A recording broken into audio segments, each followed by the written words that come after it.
Wahai hamba-hamba Allah yang kami muliakan, sekarang untuk COVID-19 sudah menjadi pandemi, bukan lagi epidemi, karena sudah lebih 150 negara yang positif terjangkiti oleh COVID-19. Tidak terkira kerugian masing-masing negara secara ekonomi, hancur lebur ekonomi masing-masing negara, seluruhnya menuju terjun bebas sekarang ini.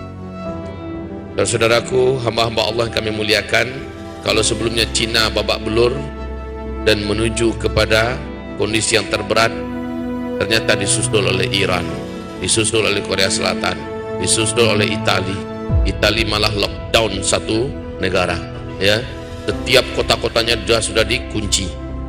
Dan ini juga terus ke Perancis, Inggris, Belanda, Jerman, menyebar terus, ya, sampai negara adidaya, negara superpower Amerika menganggarkan dana yang lebih besar lagi untuk mencoba perang melawan corona.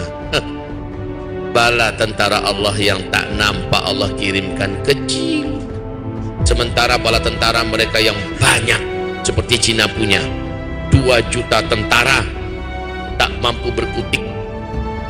Bahkan Israel sendiri mengkarantina 13.000 tentaranya, 4.000 sekian sudah dilepaskan.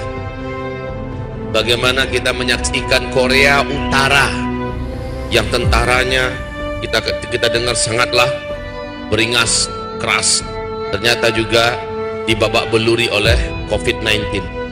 Tak nampak, Pak, tak nampak. Sekarang ini semua negara sedang dalam kondisi berkabung dan berduka cita sebab petaka COVID-19 ini. Wahai Bapak Ibu, hamba-hamba Allah yang kami muliakan, sepanjang apakah berita ini akan berlangsung? Kalau menurut WHO, ini akan berlangsung selama 18 bulan. 18 bulan, ini bukan sebentar. Sejak 23 Desember sampai nanti 18 bulan setelah itu. Dan ini tidak ada negara yang akan mampu bertahan, karena masing-masing mencoba mengklaim sudah menemukan vaksinnya. Tapi vaksin itu untuk bisa lulus harus uji klinis terlebih dahulu, dan ini memerlukan waktu lebih kurang 2 bulan. 2 bulan untuk Cina, tamat sudah Cina, karena Cina tidak mempunyai waktu lebih daripada 1-2 minggu ke depan. Maka bila tidak ditemukan solusi cepat, maka Cina berakhir. Secara ekonomi mereka sudah benar-benar dalam keadaan di ujung tanduk. Makanan mereka juga digarap oleh ulat bulu. Ratusan hektar, ratusan juta hektar habis peternakan pertanian mereka. Ditambah lagi serangan belalang raksasa yang datang dari gurun, ya. Dan ini kemampuan memakan pertanian yang ada di Cina itu oleh belalang gurun ini, satu hari itu dapat memakan 35.000 stok makanan manusia.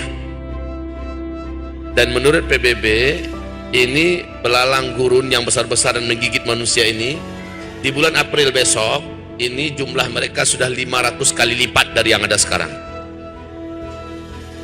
Tak tahu mana yang lebih ganas nanti, belalang ini atau corona. Luar biasa yang sedang Allah datangkan kepada makhluk sombong yang berkata tidak ada satupun kekuatan yang bisa mengguncang Cina. Butuh 1 minggu saja, maka sudah benar-benar kelimpungan dan menuju kepada titik paling nadir bagi mereka sekarang. Dunia susul menyusul. Negara sedikjaya Jepang, teknologinya juga sekarang ini sudah mengurahkan semua daya mereka. Negara yang begitu hebat dan kokohnya seperti Singapura juga sudah mengalami kerawanan pangan, dan ekonomi mereka juga sudah mengalami masa-masa yang sangat berat. Malaysia jangan ditanya, Australia apalagi, ya. Thailand juga sekarang sudah mengalami hal yang sangat menegangkan. Kaum muslimin yang kami muliakan, Indonesia juga mengalami peningkatan yang sangat tajam, sehingga kebijakan demi kebijakan sudah mulai dibuat oleh gubernur DKI kita, ya, di mana beliau perintahkan sekolah stop dulu, ya kan? sekolah dilanjutkan secara online dan seterusnya, dan kebijakan-kebijakan publik sudah mulai ditutup satu persatu, seperti Car Free Day juga sudah mulai ditutup di beberapa titik dan sebagainya. Dan kemarin secara resmi Bapak Anies sudah memasukkan surat kepada PA 212, kepada panitia yang akan mengadakan acara akbar pada hari Sabtu depan, di mana kita akan melakukan Isra Mi'raj terbesar di seluruh dunia di Monas. Ini rencana kita dalam rangka membela dan membebaskan Baitul Maqdis. Ini program terbesar kita. Kemudian diminta oleh Pemda DKI agar ini di stop dulu, dipending dulu ya, untuk jangka waktu yang kita lihat ke depan. Kita evaluasi setelah 2 minggu setelah ini. Ibarat Allah yang kami muliakan, bagaimana menurut Bapak Ibu apa yang akan terjadi ke depan? Saya hanya mampu membacakan dari hadis-hadis Nabi ya. Dari hadis Nabi, inilah yang akan terjadi ke depan. Berikutnya yang akan terjadi setelah bermunculannya penyakit-penyakit yang menular sebagai wabah bagi manusia, yang berikutnya terjadi adalah terjadinya kelangkaan pakan, dan ini sedang on the way. Terjadinya kelangkaan pakan karena orang nggak produksi lagi, Pak. Hewan ternak mati dalam jumlah yang tidak terkira-kira. Sebab negara-negara ketika melakukan lockdown ya, tiap-tiap kotanya, tiap-tiap negerinya, otomatis rakyat nggak boleh kemana-mana. Maka ternak-ternak mereka yang ada, siapa yang akan urus? Makan minum mereka, siapa yang akan antarkan? Pabrik-pabrik stop. Ini yang terjadi di Cina, Pak. Didatangkan 40 kontainer. Satu kontainer itu bisa membakar mayat dan bangkai dalam ukuran 5 ton. Dan daya bakarnya hanya butuh beberapa menit karena panasnya 800 derajat Celcius. 40 didatangkan, Pak. Sampai-sampai sulfur yang ditangkap oleh satelit yang ada di atas kota-kota Cina itu sudah di atas 1.500. Dan ini adalah apabila mampu membakar 15.000 mayat dalam satu kali pembakaran. Suatu perkara yang mengerikan, wahai kaum muslimin. Ternak-ternak mati semua. Sementara pertanian yang ada digarap oleh ulat bulu dan belalang. Masya Allah, apa yang tersisa lagi kaum muslimin? Pabrik-pabrik stop. Maka stok-stok yang ada di pasaran sekarang, pasaran dunia, ini ngabisin yang sudah ada. Setelah itu semuanya menjadi membumbung naik.